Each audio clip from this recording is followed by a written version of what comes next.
Megan and I'm a librarian here at the Farmington Public Library, and today we're going to look at paper quilling. So in the kit you'll have two pieces of paper.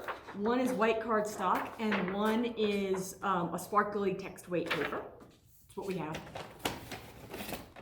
You'll find two stencils, two packs of paper, and a quilling tool and a precision glue applicator. So you've got your glue and you've got your starter packs. Notice that you only have a couple of sheets of each, couple of strips of each color in each pack. So if you want to do what I did, I carefully thought out my sunflower here for the Van Gogh style and used mostly the yellows on this one. So I saved my yellows to use on this one and therefore used my pinks and reds on this one for the rose. But you don't have to do that. Quilling allows you to be as logical as you want or as illogical as you want. If you want to take your colors and just start with red and go all the way down, more power to you. Have fun with your, remember, we're making impressionist things here. The impressionists were very known for loud splotches of color. So let's start with the white here. Now, I use a little bit of washi tape to hold the stencil down, but you don't have to do that. If you do want to hold your stencil down, use a tape that doesn't or won't damage your paper. So that's why I'm using washi tape. It's what I have.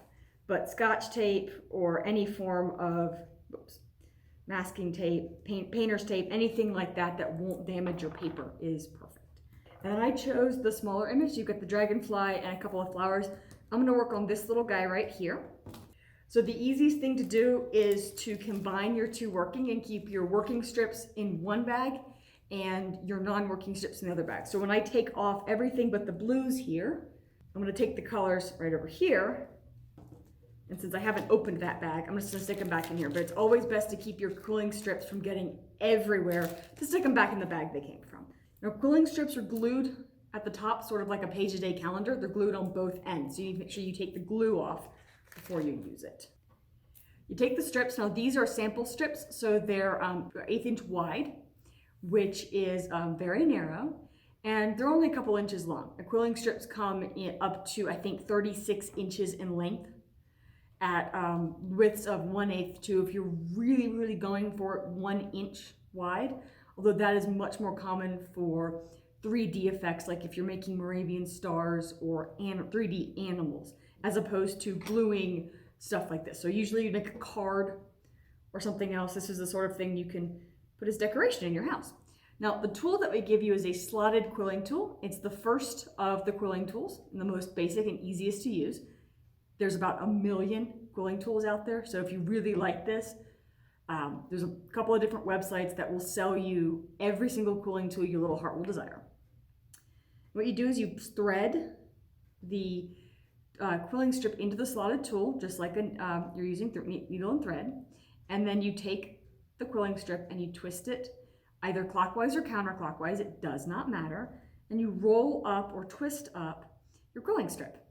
Now it's not going to be perfect. It's not going to be perfect. So what you do is you just hold it down for a couple of seconds and then you let it go, and it'll bounce in a random direction.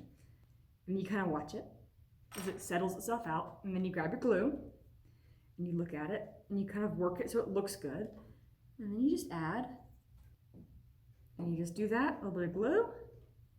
Now quilling is shape, so this is shape number 1, or 2 actually. Unglued is shape number 1.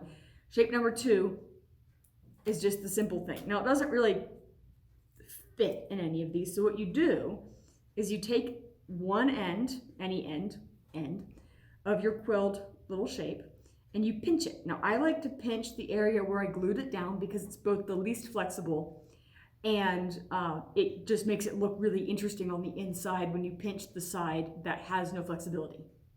So this one, notice how it kind of looks like a nautilus shell or a seashell?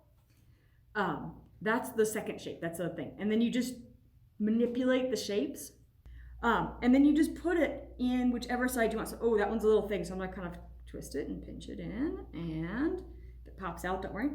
And then you do that. And then if you want to keep it there, you glue it down, which is really simple. You put glue on the bottom and you stick the thing to the paper. So be careful when you do pin it, when you glue it down to do that. And we're using fast dry tacky glue because it is better for this to keep the paper as dry as possible, as long as possible. Let's do that.